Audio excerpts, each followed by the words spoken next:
Good morning student. Last lecture में हमने differentiation complete करके एप्लीकेशन ऑफ डेरिवेटिव स्टार्ट कर लिया था कि हम यहाँ इस चैप्टर में डेरिवेटिव्स की एप्लीकेशंस पढ़ेंगे कि डेरिवेटिव्स की क्या क्या एप्लीकेशंस हैं, कहाँ कहाँ डेरिवेटिव्स यूज़ होता है। तो उसमें हम जो है फर्स्ट एप्लीकेशन में हमने टेंजेंट एंड नॉर्मल्स के बारे में पढ़ा था कि भी डेरिवेटिव की एक एप्लीकेशन तो क्या होती है कि डेरिवेटिव की सहायता से हम टेंजेंट्स की इक्वेशन, किसी कर्व के टेंजेंट की इक्वेशन और नॉर्मल की इक्वेशंस को फाइंड आउट कर सकते हैं। ठीक है, उसके बाद जो नेक्स्ट एप्लीकेशंस आज हम पढ़ने वाले हैं वो है इंक्रीजिंग एंड डिक्रीजिंग फंक्शन, कि भाई हम डेरिवेटिव का यूज़ करके बता सकते हैं कि कोई फंक्शन इंक्रीजिंग है या डिक्रीजिंग है। तो उससे पहले हमें सबसे पहले तो ये पता होना चाहिए कि इंक्रीजिंग फंक्शन क्या होता है और डिक्रीजिंग फंक्शन क्या होता है। ठीक है, तो जैसे मान लीजिए y is equal to f x, कोई भी एक फंक्शन है, y is equal to f x कोई भी रियल वैल्यूड फंक्शन है, और हमें पता है कि यहाँ पर यदि मैं x की वैल्यू को चेंज करूंगा, if we change the value of x then there is a change in y, कि भाई x की वैल्यू को चेंज करेंगे तो उसके कॉरस्पॉन्डिंग y की वैल्यू भी चेंज होगी। तो अब इंक्रीजिंग फंक्शन क्या होता है? इंक्रीजिंग फंक्शन क्या होता है कि जैसे जैसे मैं x की वैल्यू को इंक्रीज करूं, कि भाई जैसे जैसे मैं x की वैल्यू को बढ़ा रहा हूं, x को इंक्रीज कर रहा हूं, तो उसके कॉरस्पॉन्डिंग y भी इंक्रीज करना चाहिए। ठीक है, x के इंक्रीज करने से y भी इंक्रीज करना चाहिए। तो ऐसे फंक्शन को हम क्या कहेंगे? इंक्रीजिंग फंक्शन कहेंगे। ठीक है, और इसी के अपोजिट यदि मैं x की वैल्यू को इंक्रीज करता हूं और उसके कॉरस्पॉन्डिंग y की वैल्यू को डिक्रीज हो रही है, x के इंक्रीज करने से यदि y की वैल्यू डिक्रीज हो रही है तो ऐसे फंक्शन को हम क्या कहते हैं? डिक्रीजिंग फंक्शन कहते हैं। ठीक है, फॉर एग्जांपल जैसे मैं आपको अभी ग्राफ से आपको बताता हूं, जैसे मान लीजिए एक फंक्शन है y is equal to f x और इसका ग्राफ कुछ इस तरह से बनता है। जैसे एक फंक्शन है जिसका ग्राफ कुछ इस तरह से बन रहा है, इस तरह से बन रहा है। ये जो है यहाँ x की वैल्यू ले रहे हैं x, इधर f ऑफ x ले रहे हैं, y की वैल्यू ले रहे हैं। ठीक है, और एक ग्राफ ये है, ठीक है, इधर x की वैल्यू ली जा रही है और इधर y की वैल्यू ली जा रही है। ठीक है, तो अब अगर आप यहां पर देखेंगे कि देखो जैसे मान लीजिए यहां पर मैंने x की वैल्यू x1 ली, तो इसके कोरस्पॉन्डिंग y की वैल्यू क्या आ जाएगी? f of x1। फिर मैंने x की वैल्यू x2 ली, तो इसके कोरस्पॉन्डिंग y की वैल्यू क्या आ जाएगी? f of x2। ठीक है, फिर मैंने x की वैल्यू x3 लिया, तो इसके कोरस्पॉन्डिंग y की वैल्यू f ऑफ x3 आ जाएगा। फिर मैंने x4 लिया, इसके कोरस्पॉन्डिंग y की वैल्यू जो है f ऑफ x4 हो गया। ठीक है, तो इस तरह से है। तो आप यहां पर देखेंगे कि देखो x2 जो है उसकी वैल्यू x1 से बड़ी है, x2 जो है वो ग्रेटर देन x1 है। तो अगर मैंने x2 अगर x1 से बड़ा है तो उसके कोरस्पॉन्डिंग जो फंक्शन की वैल्यू है f ऑफ x1 वो भी ग्रेटर है f ऑफ x1 से। f ऑफ x2 जो है वो f ऑफ x1 से ग्रेटर है। उसी तरह से यदि आप देखेंगे कि भी x3 ग्रेटर है x2 से, तो इसके कोरस्पॉन्डिंग f ऑफ x3 जो है वो भी f ऑफ x2 से ग्रेटर है। x2 की वैल्यू x2 और x3 में आप देखेंगे कि x3 जो है x2 से बड़ा है, तो x3 के कोरस्पॉन्डिंग जो फंक्शन की वैल्यू है वो x2 के कोरस्पॉन्डिंग फंक्शन की वैल्यू से बड़ी आ रही है। इसी तरह से अगर मैं x4 देखूं तो x4 की वैल्यू जो है वो x3 से बड़ी है, तो यहाँ पर f ऑफ x4 और f ऑफ x3 बराबर है। यहाँ पर देखेंगे कि x3 के कोरस्पॉन्डिंग भी वैल्यू और x4 के कोरस्पॉन्डिंग भी वैल्यू जो है वो बराबर है। ठीक है, आप समझ सकते हैं इस बात को। तो यहाँ मैं ये देख रहा हूँ कि जैसे जैसे मैं x की वैल्यू को बढ़ा रहा हूँ उसके कोरस्पॉन्डिंग फंक्शन या तो बराबर बढ़ा आ रहा है या फिर बराबर हो जा रहा है। ठीक है, तो ऐसे फंक्शन को हम क्या कहेंगे? इंक्रीजिंग फंक्शन कहेंगे। कहने का मतलब ये है कि यदि y is equal to f x कोई फंक्शन है, interval defined in the interval, defined in the interval a b. ठीक है, और इसमें यदि आप दो नंबर ले रहे हैं इसकी डोमेन में से, इस इंटरवल में से आपने दो नंबर लिए x1 और x2 such that x2 is greater than x1, x2 जो है वो x1 से ग्रेटर है, तो इसके कॉरस्पॉन्डिंग फंक्शन की वैल्यू भी बड़ी होनी चाहिए। ठीक है, x2 यदि x1 से ग्रेटर है तो f ऑफ x2 भी f ऑफ x1 से ग्रेटर होना चाहिए या फिर बराबर होना चाहिए। तो ठीक है, x2 is greater than x1, then f of x2 is also greater than f of x1 और equal to f of x1। ठीक है, तो हम इस फंक्शन को क्या करेंगे, f ऑफ x यहां पर क्या हो जाएगा, इज इंक्रीजिंग फंक्शन। ठीक है, क्या हो जाएगा, इंक्रीजिंग फंक्शन। ठीक है, ठीक है। और वहीं यदि मैं जैसे जैसे यहां पर अगर आप देखेंगे कि जैसे जैसे मैं x की वैल्यू को बढ़ा रहा हूं तो उसके कॉरस्पॉन्डिंग f ऑफ x भी बढ़ रहा है। जैसे मान लीजिए यहां पर x1 ले रहे तो इसकी corresponding function value f of x1 ये आ जाएगा। ठीक है, x2 को और बढ़ा करके x2 लिया तो ये फंक्शन की वैल्यू f ऑफ x2 बड़ी आ जाएगी। x3 लिया तो इसके कॉरस्पॉन्डिंग फंक्शन की वैल्यू और बड़ी आ जाएगी। तो यहां अगर आप देखेंगे कि जैसे जैसे x बढ़ रहा है तो उसके कॉरस्पॉन्डिंग फंक्शन की वैल्यू भी बढ़ ही रही है, बराबर नहीं जा रही है। ठीक है, तो अगर x2 x1 से बड़ा हो तो f ऑफ x2 भी f ऑफ x1 से बड़ा ही होना चाहिए, बराबर भी नहीं होना चाहिए। तो मैं कहूंगा कि ये जो फंक्शन है वो स्ट्रिक्टली इंक्रीजिंग है, then f of x is strictly increasing. Is that clear? ठीक है, इसी तरह से डिक्रीजिंग फंक्शन है और स्ट्रिक्टली डिक्रीजिंग फंक्शन है। ठीक है, जैसे मान लीजिए y is equal to f of x है, defined in interval a b। ठीक है, और इस a b में से मैंने दो नंबर लिए x1 और x2 सच दैट x2 जो है वो ग्रेटर है x1 से, तो f ऑफ x2 जो होना चाहिए वो लेस होना चाहिए या बराबर होना चाहिए f ऑफ x1 से। यानी कि बड़े पॉइंट पर फंक्शन की वैल्यू छोटी होनी चाहिए। तो मैं कहूंगा कि भाई fx जो है is decreasing function, fx is decreasing function in interval a b. और अगर f ऑफ x2 लेस ही रहे f ऑफ x1 से, अगर x2 बड़ा है लेकिन उस पर फंक्शन वैल्यू छोटी है, तो मैं कहूंगा कि भाई f of x is strictly decreasing. क्या? Strictly decreasing. Is that clear? यानी कि जैसे ये ग्राफ है, ये डिक्रीजिंग फंक्शन का ग्राफ है। आप देखेंगे जैसे जैसे आप x की वैल्यू को बढ़ा रहे हैं तो फंक्शन वैल्यू, जैसे यहां पर x लेंगे तो इसके कोरस्पॉन्डिंग फंक्शन की वैल्यू ये है, x आपने ये लिया तो इसके कोरस्पॉन्डिंग फंक्शन की वैल्यू ये है, x आपने ये लिया तो फंक्शन की वैल्यू ये है, x आपने ये लिया तो फंक्शन की वैल्यू ये है। तो देखिए फंक्शन की वैल्यू घट रही है या बराबर रह रही है? इस पॉइंट पर फंक्शन की वैल्यू सेम है।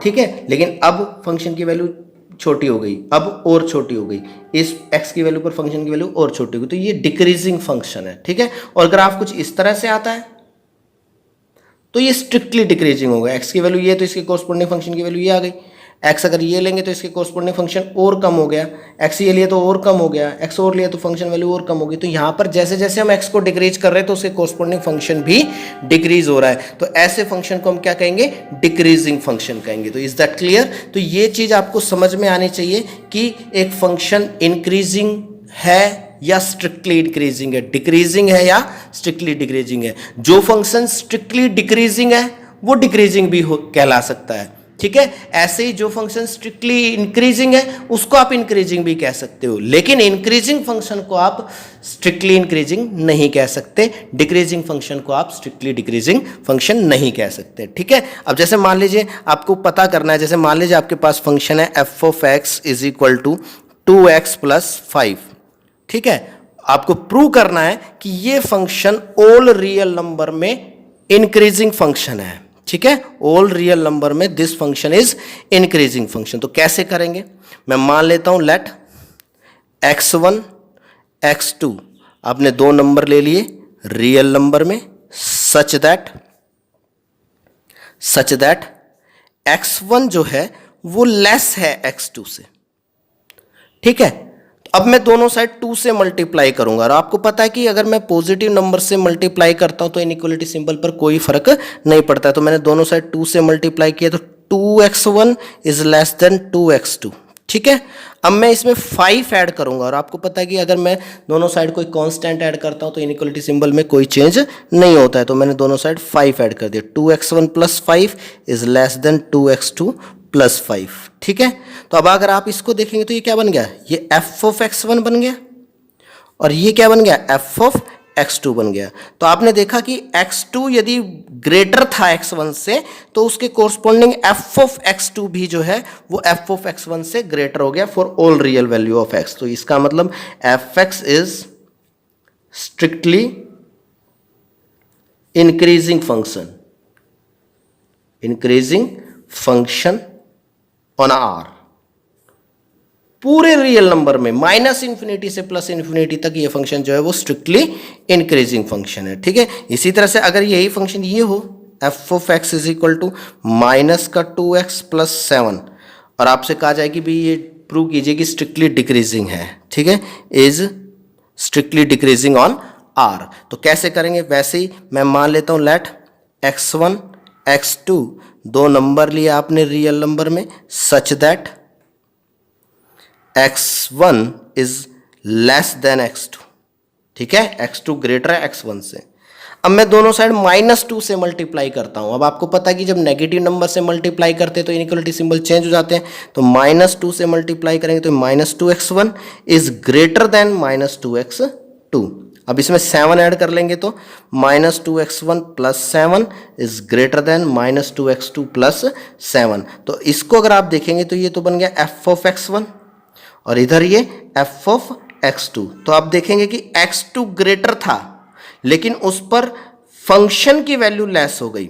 x2 ग्रेटर है x1 से, but f of x2 is less then f of x1। तो यहां से पता चला कि भाई बड़े पॉइंट पर फंक्शन की वैल्यू छोटी है, तो यहां से क्या पता चला कि f इज स्ट्रिक्टली डिक्रीजिंग। ये जो है वो स्ट्रिक्टली डिक्रीजिंग है ऑन R। ठीक है, इसी तरह से मान लीजिए आपके पास क्वेश्चन आ गया f(x) is equal to minus का 1/x plus 1। Prove that f is increasing in 0 to infinity. आपको ये प्रूव करना है कि ये जो फंक्शन है वो इंक्रीजिंग फंक्शन है, increasing function in 0 to infinity. तो वैसे ही करेंगे, मैं मान लेता हूं लेट x1 और x2 आपने दो नंबर ले लिए 0 से इन्फिनिटी में, सच दैट, और इस तरह से ले लिए कि भाई x2 जो है वो ग्रेटर है x1 से। तो आपको पता है कि जब रेसिप्रोकल करते हैं तो इनइक्वलिटी सिंबल जो है वो रिवर्स हो जाते हैं। तो मैं रेसिप्रोकल कर दूंगा, तो ये 1/x1 इधर 1/x2, और जैसे रेसिप्रोकल करूंगा इनइक्वलिटी सिंबल रिवर्स हो जाएंगे। ठीक है, फिर मैं माइनस से मल्टीप्लाई कर देता हूं, माइनस से मल्टीप्लाई करूंगा तो अगेन जो है इनइक्वलिटी सिंबल रिवर्स हो जाएंगे। तो ये माइनस का 1/x1 is less then minus का 1/x2। अब इसमें 1 ऐड कर देंगे तो ये माइनस का 1/x1 plus 1 is less then minus का 1/x2 प्लस 1। ठीक है, तो ये तो बन गया f of x1 is less then f of x2। तो आपने देखा कि भाई x2 अगर ग्रेटर लिया तो उसके कोरस्पॉन्डिंग f ऑफ x2 भी ग्रेटर है, यानी कि बड़े पॉइंट पर बड़ी वैल्यू आ रही है। तो यहां से पता चल गया कि भाई f of x is strictly increasing in 0 to infinity, की 0 से इन्फिनिटी के बीच में ये फंक्शन क्या है, स्ट्रिक्टली इंक्रीजिंग है। लेकिन ये जो फंक्शंस हमने अभी जो किए इनमें हमने जो है सिर्फ डेफिनेशन का यूज किया, हमने सिर्फ डेफिनेशन का यूज करके फंक्शन को दिखाया कि ये स्ट्रिक्टली इंक्रीजिंग है, स्ट्रिक्टली डिक्रीजिंग है। लेकिन हम एप्लीकेशन ऑफ डेरिवेटिव पढ़ रहे हैं तो हम ये जानना चाहते हैं कि डेरिवेटिव की सहायता से कैसे पता चलेगा कि दिया गया फंक्शन इंक्रीजिंग है या डिक्रीजिंग है। हम डेरिवेटिव की सहायता से किस तरह से हम पता करेंगे कि कोई फंक्शन इंक्रीजिंग है डिक्रीजिंग है, उस बात को समझने से पहले मैं एक बार जो है एलएमवी थ्योरम को डिस्कस करना चाहूँगा कि एलएमवी थ्योरम, वैसे तो अब नए सिलेबस के अकॉर्डिंगली एलएमवी थ्योरम जो है आपके सिलेबस में नहीं है, इसको डिडक्ट कर दिया गया है, लेकिन बट स्टेटमेंट हमें समझ लेना चाहिए और इस स्टेटमेंट का यूज़ करके ही हम आगे इंक्रीजिंग डिक्रीजिंग फंक्शन के बारे में पढ़ेंगे। तो देखिए एलएमवी थ्योरम क्या कहती है। एलएमवी थ्योरम का मतलब लैग्रेंजेस मीन वैल्यू थ्योरम। क्या? Lagrange's mean value theorem. और ये थ्योरम क्या कहती है कि भाई if f is a real valued function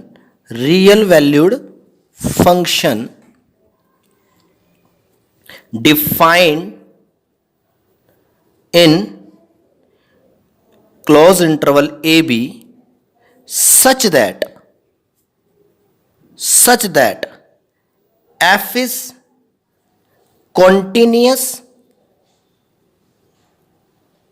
in close interval AB and f is differentiable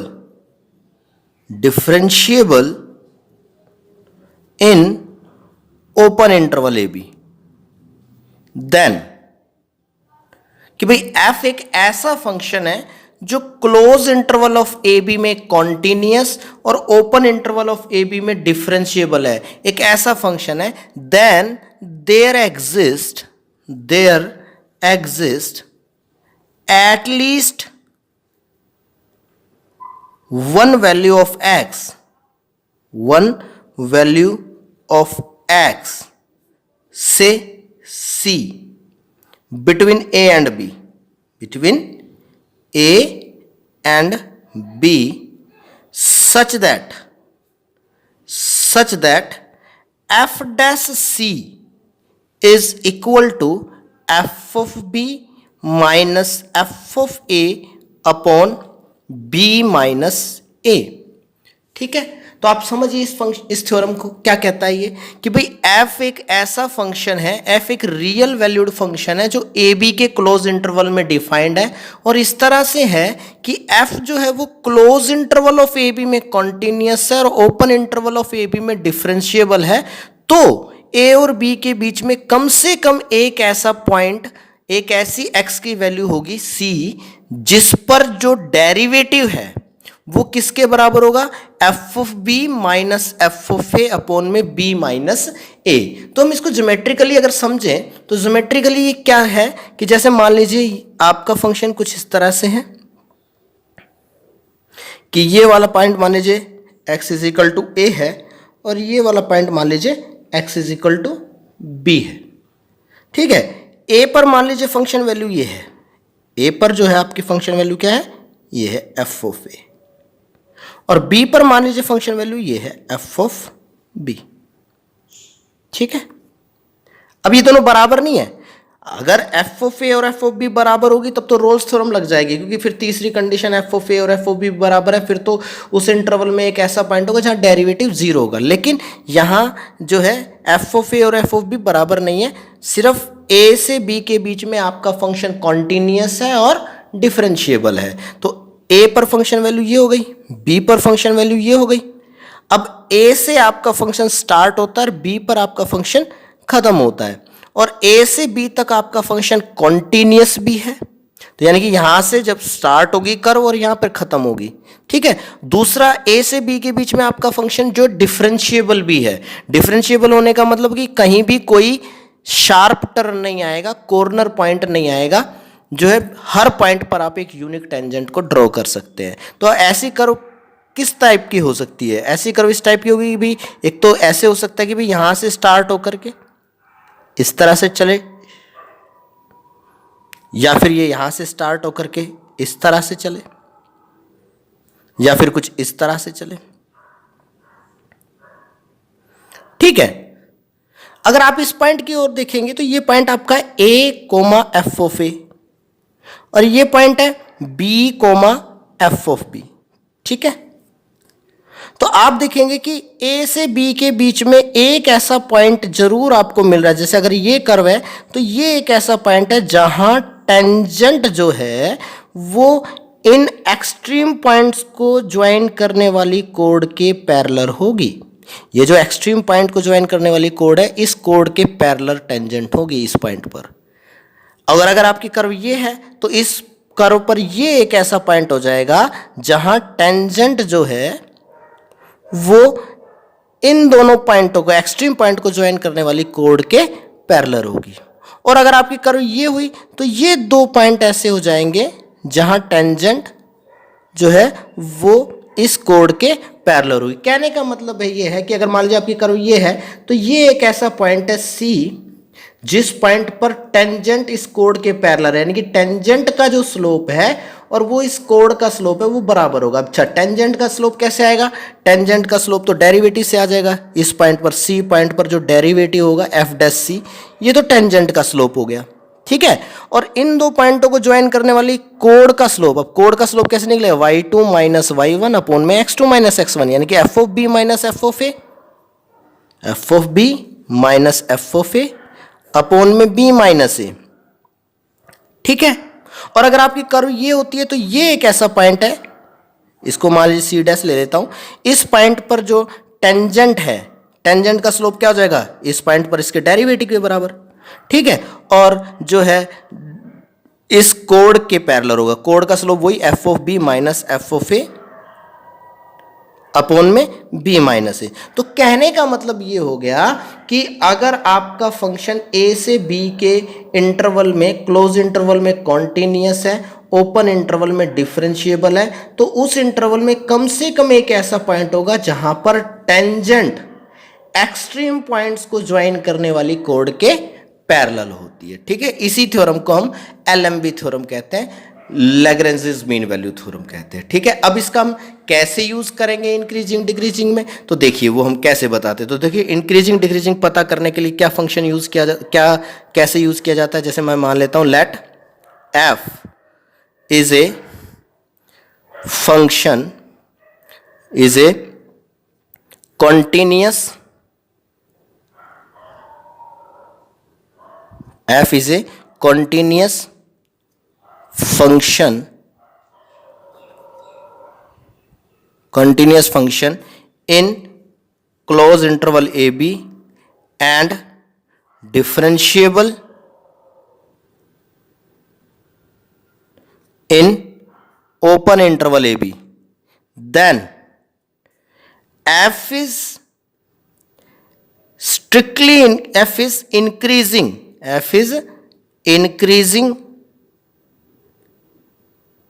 if f dash x is greater than or equal to 0 in AB।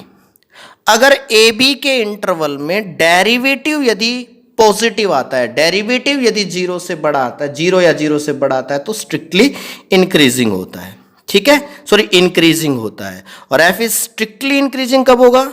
Strictly increasing if f dash x is just greater than 0, not equal to, just greater than 0 in AB, ठीक है। अगर AB के interval में derivative greater than 0 है तो f इस interval में क्या होगा? स्ट्रिक्टली इंक्रीजिंग होगा, ठीक है। f इज डिक्रीजिंग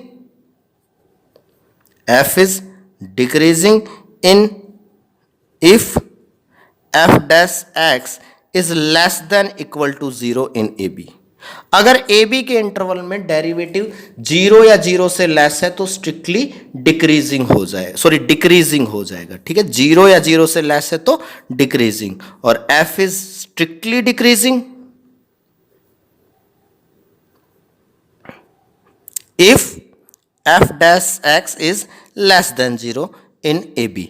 AB के इंटरवल में जो है स्ट्रिक्टली डिक्रीजिंग हो जाएगा यदि डेरिवेटिव नेगेटिव होगा, ठीक है। तो देखिए कैसे पता चलेगा, कैसे हम कह सकते हैं इस बात को, तो वही चीज़ मैं यहाँ पर आपको दिखाना चाहता हूँ। तो मैं यहाँ पर आपको दिखा रहा हूँ कि जैसे मान लीजिए f एक फंक्शन है जो AB के क्लोज इंटरवल में कॉन्टिन्यूअस है और ओपन इंटरवल में डिफरेंशिएबल है। तो मैंने यहाँ पर दो पॉइंट ले लिए, लेट x1 और x2, मैंने दो पॉइंट ले लिए इस AB के इंटरवल में, ठीक है। सच दैट और ऐसे पॉइंट ले लिए कि भाई x1 जो है वो लेस है x2 से, ठीक है, x1 जो है वो लेस है x2 से। अब अगर मैं x2 पर फंक्शन की वैल्यू भी बड़ी दिखा दूं तो ये फंक्शन क्या हो जाएगा, स्ट्रिक्टली इंक्रीजिंग हो जाएगा। तो देखिए कैसे करेंगे। अब यहां से मैंने इंटरवल बना लिया, x2 बड़ा है x1 से, तो मैंने इंटरवल बना दिया x2 से x1 बन जाएगा। और ये जो है ए बी का सब इंटरवल है, ए बी का है क्या है बेटा, सब इंटरवल है। तो अगर आपका फंक्शन ए बी के क्लोज इंटरवल में कॉन्टिन्यूअस है और ओपन इंटरवल में डिफरेंशिएबल है, और x1 x2 का जो इंटरवल है वो ए बी का ही सब इंटरवल है, तो जो fx है वो कॉन्टिन्यूअस हो जाएगा, is continuous in close interval x2 x1, and f is differentiable हो जाएगा इन ओपन इंटरवल x2 x1। तो एलएमबी थ्योरम क्या कहती है, देन बाय एलएमबी थ्योरम कि भाई C जो है वो कोई पॉइंट लाई करेगा x2 से x1 के बीच में, such that f dash C पर जो डेरिवेटिव होगा वो किसके बराबर होगा, f of x2 minus f of x1 upon में x2 minus x1। Is that clear? ठीक है, अब इसको इधर क्रॉस करवाते हैं, तो f of x2 minus f of x1 is equal to x2 minus x1 into में f डैश c। ठीक है भाई, अब आपको पता है कि भाई x2 यदि x1 से बड़ा है तो x2 माइनस x1 तो ग्रेटर देन 0 होगा, पॉजिटिव होगा, यानी कि this factor is positive greater than 0। अब अगर f डैश c भी पॉजिटिव होता है, यानी कि डेरिवेटिव भी 0 या 0 से बड़ा होता है, दिस वैल्यू इज 0 या 0 से बड़ा, तो x2 minus x1 f dash c भी क्या होगा, 0 या 0 से बड़ा। और ये किसके बराबर है, इसके बराबर है। तो इसका मतलब f of x2 minus f of x1 must be greater than equal to 0। तो it means f of x2 is greater than equal to f of x1। ठीक है, तो ये कब हुआ कि यदि डेरिवेटिव 0 या 0 से बड़ा है तो आपके पास कंडीशन आ गई कि f of x2 is greater than f of x1, यानी कि x2 अगर आपने ग्रेटर नंबर लिया था तो उसके कॉरस्पॉन्डिंग फंक्शन की वैल्यू भी ग्रेटर आ गई। तो यहां से प्रूव हो गया कि f इज इंक्रीजिंग। ठीक है, और उसी तरह से अगर f डैश c जस्ट 0 से ग्रेटर लेते, if f dash c is just greater than 0, then x2 minus x1 into F dash C भी ग्रेटर देन 0 हो जाएगा, यानी कि f of x2 minus f of x1 is greater than 0। It means f of x2 is greater than f of x1। ठीक है, तो यहां पर अगर मैंने x2 ग्रेटर लिया x1 से तो उसके कोरस्पॉन्डिंग f ऑफ x2 भी f ऑफ x1 से ग्रेटर हो गया। तो यहां से पता चल गया कि भी f इज स्ट्रिक्टली इंक्रीजिंग। ठीक है, तो यहां से हम बता सकते हैं कि अगर डेरिवेटिव 0 या 0 से बड़ा है तो इंक्रीजिंग है, और डेरिवेटिव 0 से ग्रेटर है यानी कि पॉजिटिव है तो फंक्शन स्ट्रिक्टली इंक्रीजिंग है। ठीक है, इसी तरह से अगर f डैश सी नेगेटिव होगा, अब अगर f डैश सी नेगेटिव होता है तो x2 माइनस x1 तो पॉजिटिव है, पॉजिटिव नंबर से अगर मल्टीप्लाई करेंगे तो भी ये क्या हो जाएगा, नेगेटिव हो जाएगा। ठीक है, और ये किसकी वैल्यू है, f of x2 minus f of x1 is less than 0।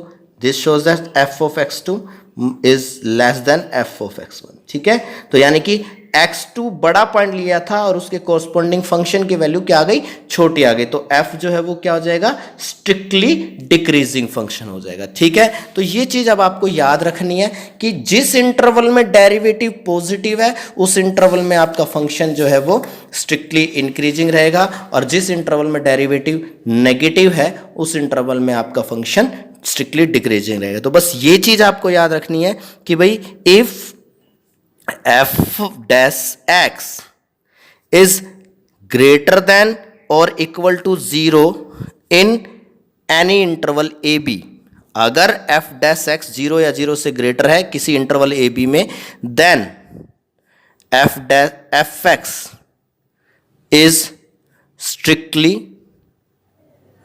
Increasing in open interval a b, और सॉरी इंक्रीजिंग, और f dash x greater than 0 है in open interval a b, then f x is strictly increasing. ठीक है, इसी तरह से f dash x is less than equal to 0 in interval a b, then f x is decreasing, और f dash x is less than 0 in interval a b, then f x is strictly decreasing. ठीक है, तो ये चीज आपको ध्यान रखनी है कि जिस इंटरवल में आपका डेरिवेटिव पॉजिटिव उसमें स्ट्रिक्टली इंक्रीजिंग, जिस इंटरवल में डेरिवेटिव नेगेटिव उसमें स्ट्रिक्टली डिक्रीजिंग रहेगा। तो हम इसी टाइप से क्वेश्चंस करेंगे। हम फंक्शंस में देखेंगे कि भाई आपको सबसे पहले फंक्शन का डेरिवेटिव करना है, फिर उसको 0 के बराबर रख के हम पॉइंट्स निकाल लेंगे, क्रिटिकल पॉइंट्स निकाल लेंगे, फिर उससे हम इंटरवल बना लेंगे और एक एक इंटरवल में चेक करेंगे कि किस इंटरवल में डेरिवेटिव पॉजिटिव है और किस इंटरवल में डेरिवेटिव नेगेटिव है। जैसे मान लीजिए आपके पास क्वेश्चन आ गया कि बताइए, जैसे ये क्वेश्चन आ गया कि भाई f of x is equal to x cube minus 9x square plus 15x plus 11। ठीक है, और आपको सब इंटरवल बनाने हैं और आपको बताना है कि किस सब इंटरवल में ये फंक्शन स्ट्रिक्टली इंक्रीजिंग है और किस सब इंटरवल में ये फंक्शन स्ट्रिक्टली डिक्रीजिंग है। तो आप क्या करेंगे, सबसे पहले आप इस फंक्शन का डिफरेंशिएट करेंगे, डेरिवेटिव करिए। एफ डैश एक्स क्या आता है, 3x स्क्वायर माइनस का 18x प्लस 15। ठीक है, 3 कॉमन ले लीजिए तो अंदर आ जाएगा एक्स स्क्वायर माइनस का 6x प्लस 5। इसके फैक्टर बन जाएंगे आपके x क्या बन जाएंगे फैक्टर इसके, x plus x minus 5 into x minus 1। ठीक है, तो यहाँ से अगर मैं इसको 0 के बराबर रख लूँ तो यहाँ से x की वैल्यू एक तो आ जाएगी 5 और एक आ जाएगी 1। ठीक है, यानी कि ये दो ऐसे पॉइंट है जिस पर डेरिवेटिव 0 है, इसके अलावा बाकी पॉइंटों पर डेरिवेटिव पॉजिटिव या नेगेटिव रहेगा। तो यहां से इंटरवल बन जाएंगे माइनस इन्फिनिटी से 1 और 1 से 5 और 5 से इन्फिनिटी। आप अगर रियल लाइन पर देखें तो यहां पर आएगा 1, यहाँ आएगा 5 और माइनस इन्फिनिटी से 1, 1 से 5 और 5।